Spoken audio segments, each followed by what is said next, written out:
ability to carry a scene and create some tension in that scene. Chris Pine like stepped up in that movie. We all knew Ben Foster could just hold his own. Yeah. Right. But Chris Pine was a surprise in that movie as far as everybody thinking he could do those, Star Trek type roles or those real flashy, comedic, but also, confident roles. Yeah. This one was big for him. Yeah. I think he was wanting to be like everybody wanted to be a movie star, but I think he was showing his acting chops, like where he's like, no, I'm not only going to be like a Hollywood star. Yeah. I'm going to go way deeper. Yeah. Just like Ben Foster. Ben Foster, he's good at acting. He's good at being crazy.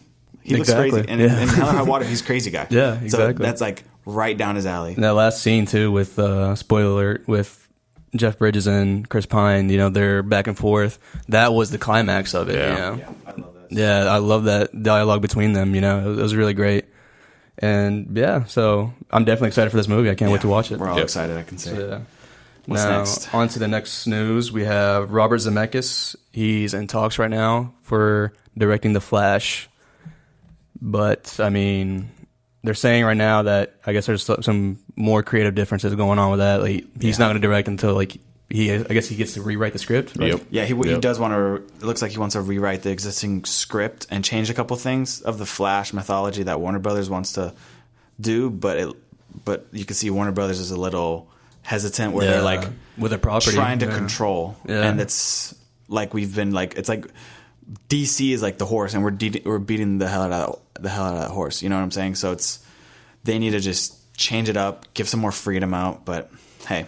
If they lose a guy like this, I won't be surprised because they've been losing great directors. Yeah, for real. They've been going through them like crazy. Yeah. So for me, that topic is kind of like, it's tentative because I do want him to direct a Flash, but I'm feeling we're not going to see a Flash movie for a while because you got to get the script out. Then you got to get, we already have Ezra Miller, but it's like, what's the story? You have more than Ezra Miller. You have Billy Crudup, which is going to play his dad. And who else do we have? I think it was not even that many. Yeah, I forget who was playing Iris or something like that. But they have someone for Iris, but it's a little iffy. This movie is out of all the entire DC cinematic universe. This movie right here is the one that's like literally just falling apart. Like it's like you try to put a brick and it's just like they break it down right away. Yeah. Yeah.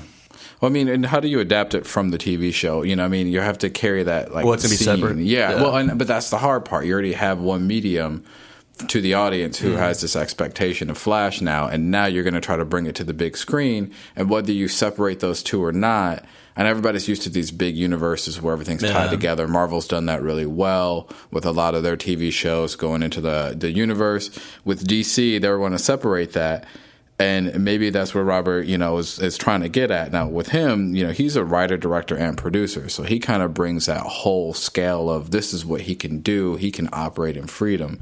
So, look at his resume. I was writing down a few things like Contact, Back to the Future, Flight, which is one of my favorite movies around, Castaway, Forrest Gump. He's directed some of the best actors around as well. He has a good filmography, yeah. So, the only questions I have with him are his most recent movies, and the tones. He's not really one of those guys who has a lot of action in his movie, but he has a really great long story that he can direct, right? Yeah. So he can direct a really long movie that has a great storyline to it. Yeah. Forrest Gump is the best example of that. It's a great long movie, a little bit of action sprinkled in here, but that movie was the continuity was exceptional. So with Flash, it's weird. The character's so fast. How do you put a director in that pacing with a character that fast? So I think he'll do well, but who knows? And again, we can get to Warner Brother all day. They're gonna just what they did with Batman and what they can do with this. Who knows what they're gonna do with any talent that they bring on? Yeah. But what about you, Jesus? How do you feel about it? It's a good thing and a bad thing. He's done a lot of good movies. I'm looking at his filmography right now, and he's also done some not so good movies. But he is a good storyteller. He did do Back to the Future, which is, I used to watch that movie like crazy when I was a little kid. But, other than that, it's Warner Brothers, they don't want to let up on the script. They're still rewriting it right now. So, and I know Zemeckis wants to rewrite it again.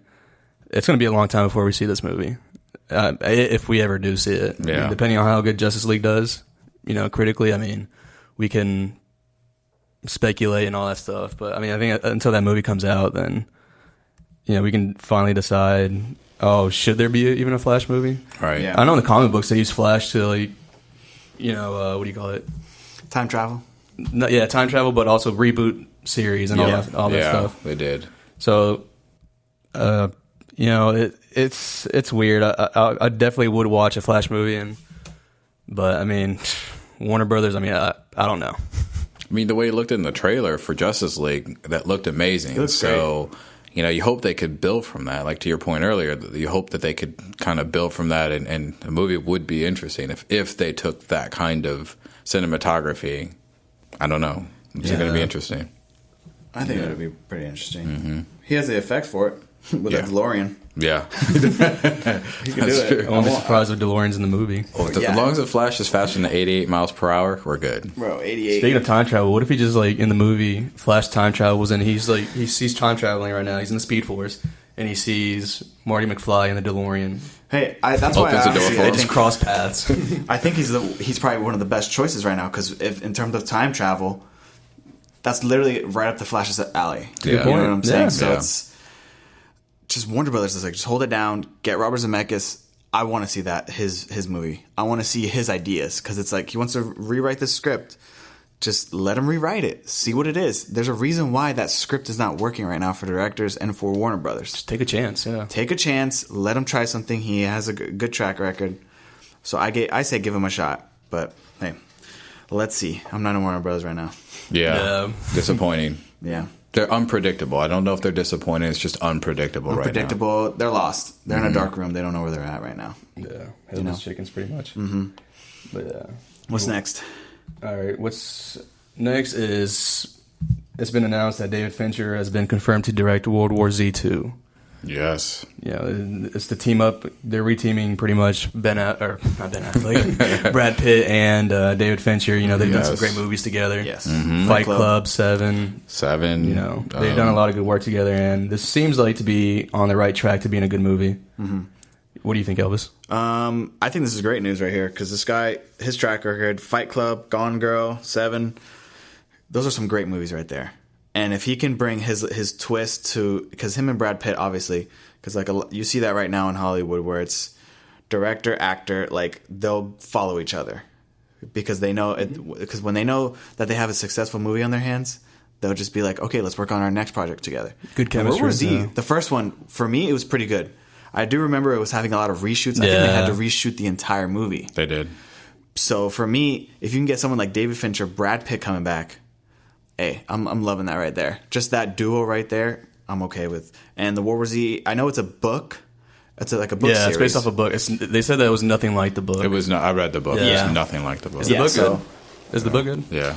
So I mean, for me, that's great news. You can get somebody like that behind Brad Pitt and a World War Z sequel. Hey, I'm perfect with that. What do you think, Mike?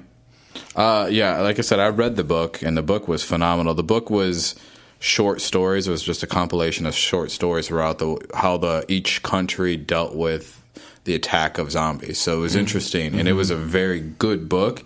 When the movie came out, it kind of looked like it might follow it, but you can tell the reshoots was just more of a continuous story. Yeah. For this one, I'm excited. David Fincher, he did social media, Social Network. Social Network, thank you. Social media. Yeah, he did. Well, he probably did social media That's too. a sequel coming that he's gonna do. But he did Social Network. He did A Girl with a Dragon Tattoo, which I really liked the original, and I thought the one that he did was very good and close to that one. Aliens 3, whatever. No. And this is his fourth collaboration with Brad Pitt, the fourth. Yeah. So what I actually found out was he was actually circling this with Brad Pitt last August. So they were in talks because Brad Pitt, once he got attached to this, he wanted David Fincher to do this. Yeah. So they were circling this last August. Yeah, man, they're following each other. So what's interesting now is that now that it's confirmed, they got the wish that they wanted. Yeah. So that's really exciting. I think I'm very interested in it.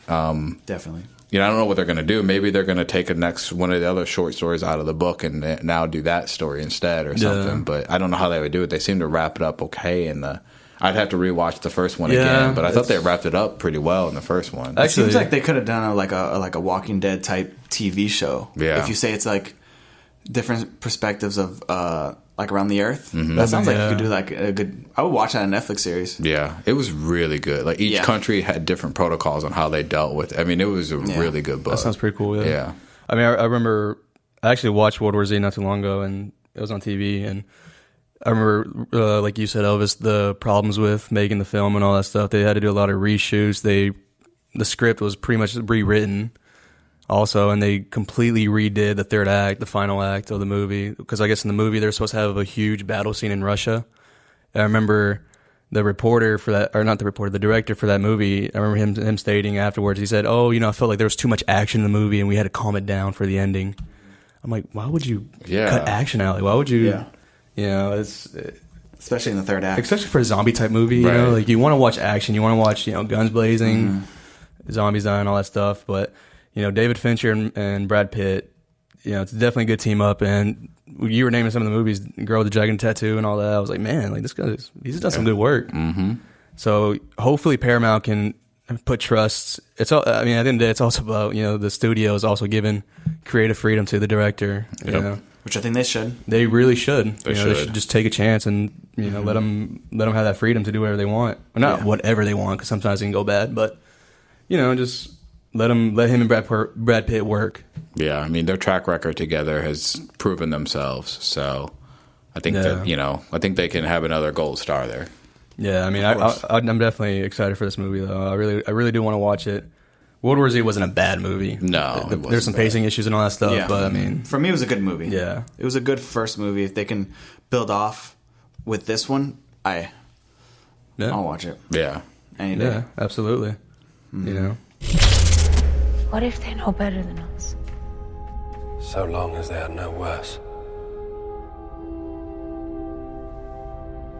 Sleep tight. I'll wake you when we arrive. So what is next? What do we got next? All right, so now we're just going to move on to trailers. So for our first trailer, we're going to talk about Aliens, the prologue for Aliens. Yep. Yes. The prologue for Aliens? I mean, the prologue for Alien, which is called what? Prometheus? Covenant, my bad. But yeah, so there was they released a prologue for Covenant. Yep. To be honest with you, I haven't seen Prometheus yet. I've just recently watched Aliens 1 and 2, and I love them. Yes. It's a great movie. Yeah. Watch Prometheus. If you're going to do a badass female lead character, that's how you do it. Yes. Yep. Sigourney Weaver was amazing. But yeah, I haven't seen Prometheus yet. I want to watch it just to get a feel for it, for the Covenant. Yep. But I mean, what'd you think of the trailer? I thought it was pretty good. Michael Fassbender, I don't know what the girl's name is in that movie, but I thought they were, pretty good duo right there. You see Naomi Rapace? You mean the in the prologue?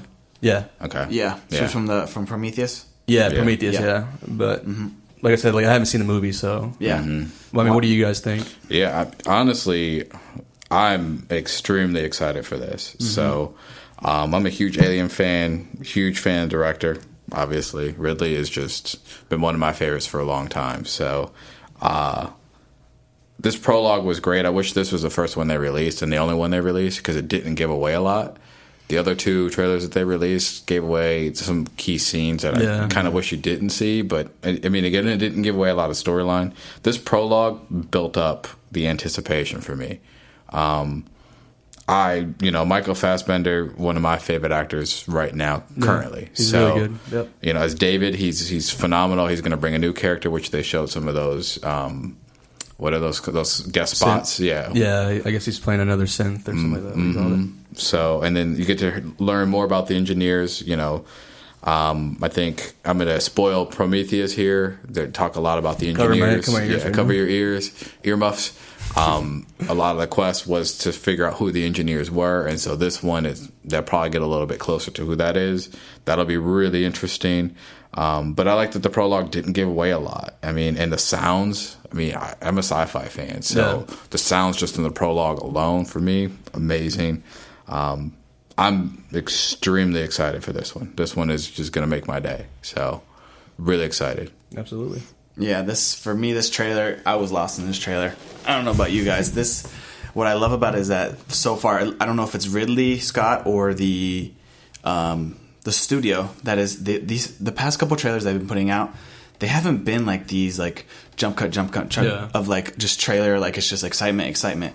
These have been like 2-minute scenes cut out from the movie